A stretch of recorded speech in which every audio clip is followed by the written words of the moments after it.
You've walked into someone's home before, maybe a friend's place, maybe a coworker's apartment, and something stopped you at the door. Not because anything was wrong, because everything was right. Clean counters, clear floors. The kind of stillness that doesn't feel sterile, it feels earned. And you caught yourself wondering, how do they live like this? Not for guests, not for a special occasion, just always. Here's what the research actually tells us. The person who keeps a clean home every single day isn't more disciplined than you. They aren't working harder than you.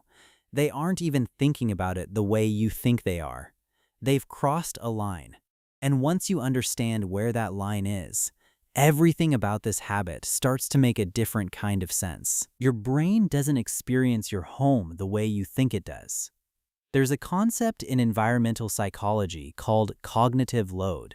It's the total amount of mental effort your brain is running at any given moment. And here's what decades of research have confirmed.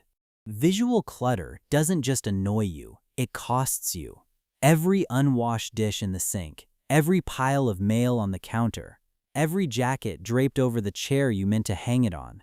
Your brain registers every single one of those as an unfinished loop. And unfinished loops are expensive. A well-known study out of Princeton University found that physical clutter in your environment directly competes for your attention. It taxes your visual cortex. It chips away at your ability to focus and process information clearly. So your messy room isn't just irritating. It's quietly making you less sharp, less calm, more mentally exhausted, even when you haven't done anything yet. Does your focus feel different depending on what room you're in? Now flip it. When your environment is clear, your nervous system exhales. Your brain stops running those background checks. It stops cataloging what's unfinished. And for the first time in hours, it gets to just be. That's why people who maintain a clean home tend to think more clearly. Not because they're smarter, because their environment stopped working against them. But here's what most people miss about this. When we talk about people who clean every single day, we're not talking about people who love scrubbing their bathroom tiles. Let's be honest, almost nobody loves that. What we're actually talking about is people who figured something out, consciously or not.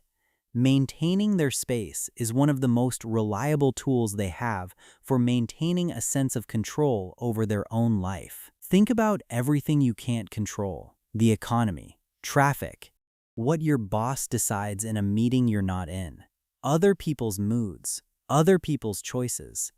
Most of life is completely outside your reach.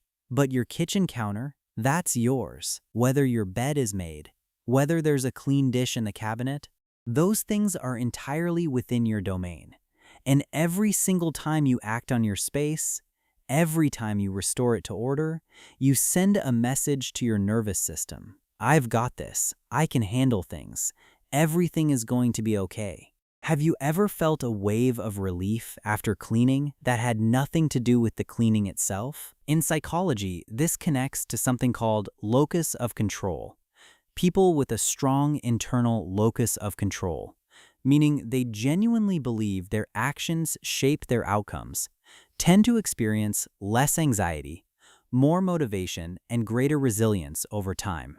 And one of the simplest, most repeatable ways to strengthen that belief every single day is to take ownership of the space you live in.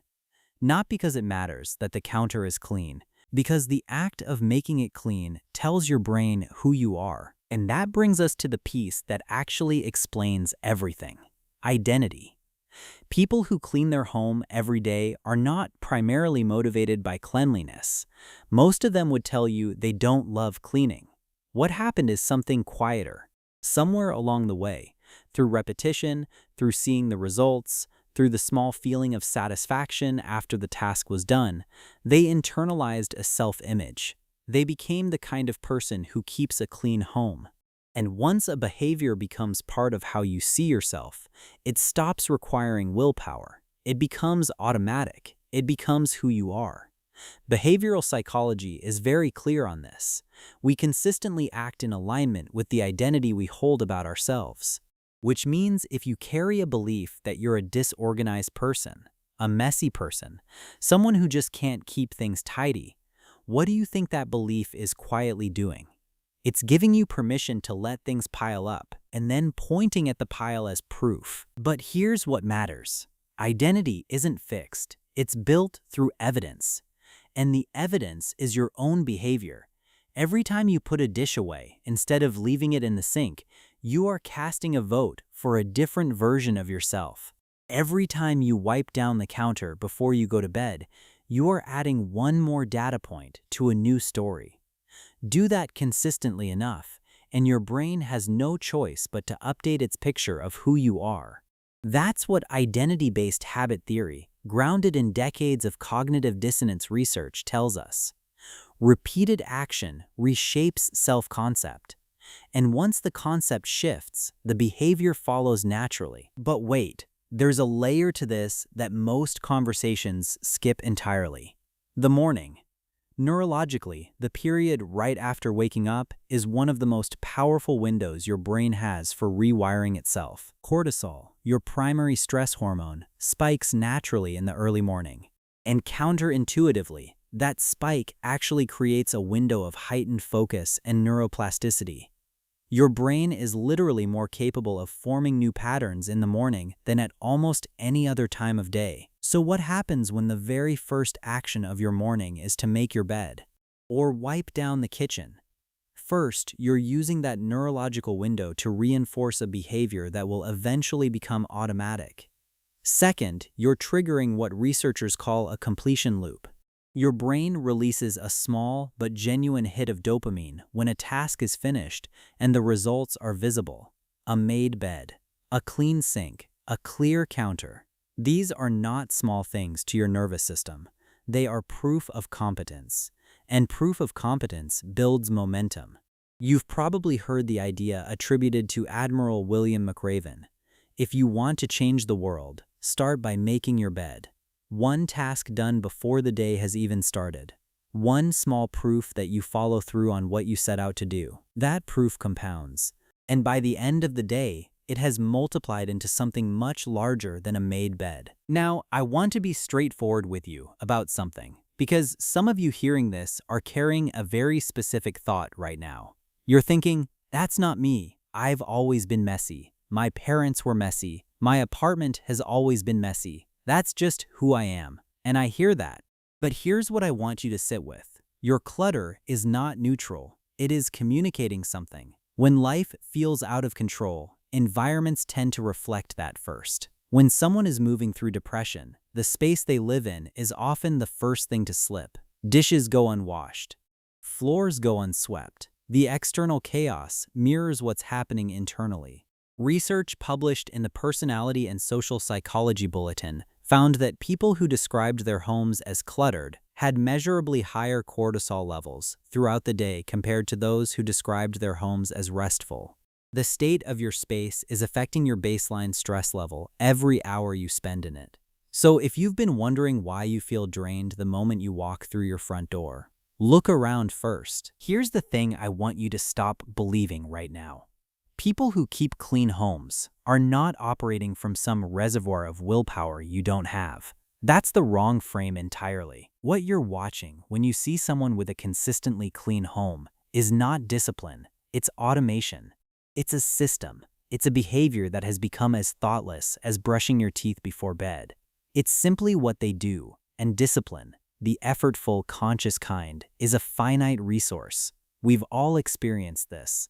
Strict with ourselves in one area, completely unraveling in another because the tank ran out. Automation doesn't work that way. A 2009 study published in the European Journal of Social Psychology found that it takes an average of 66 days for a new behavior to become automatic. Not 21. 66. That's how long it takes to move from something you force yourself to do to something your brain simply does on its own. So the goal isn't to white-knuckle your way through cleaning every day forever. The goal is to do it consistently enough that it stops being something you have to force. That's the transition. And once you make it, the habit sustains itself. And here's what doesn't get said enough about this. There's a sensory layer to a clean environment that goes beyond thought and identity. Think about what it actually feels like to walk into a clean room. The visual openness, the absence of that low-grade noise that clutter generates. Something in a well-ordered space communicates safety to your nervous system at a level that doesn't require any analysis. It says, things are handled, you can rest now. For people who are highly sensitive to their environment, and there are more of you than you might expect, this effect is amplified significantly. If you've ever walked into a cluttered room and felt an inexplicable spike of anxiety, or entered a clean space and felt your shoulders drop without deciding to, that is your nervous system responding to environmental input. For those people, maintaining a clean space isn't aesthetic preference. It's genuinely a mental health practice. But here's where it gets interesting. People who clean regularly are often doing something else at the same time. Something they haven't named. There's a reason so many people reach for a broom when they're stressed, or reorganize a drawer when they're anxious, or scrub a surface when they can't articulate what's wrong. Psychology has a term for this: behavioral activation. It's the clinical name for using physical action to shift your emotional state. When you're anxious and sitting still, your nervous system stays activated. But when you get up and do something, especially something with a clear beginning, middle, and end, you give your body a way to discharge that energy. The dishes get done, and something settles. People who clean every day have often discovered this without realizing it. They built a habit that serves them emotionally just as much as practically. The act of restoring order to the outside helps restore something on the inside. You're not wired wrong. You're not broken. If you've been living in a space that drains you, it's not because you're a certain type of person who can't do better. It's because the habit hasn't been built yet. And habits are built the same way for everyone, through small, consistent action, repeated long enough to become identity.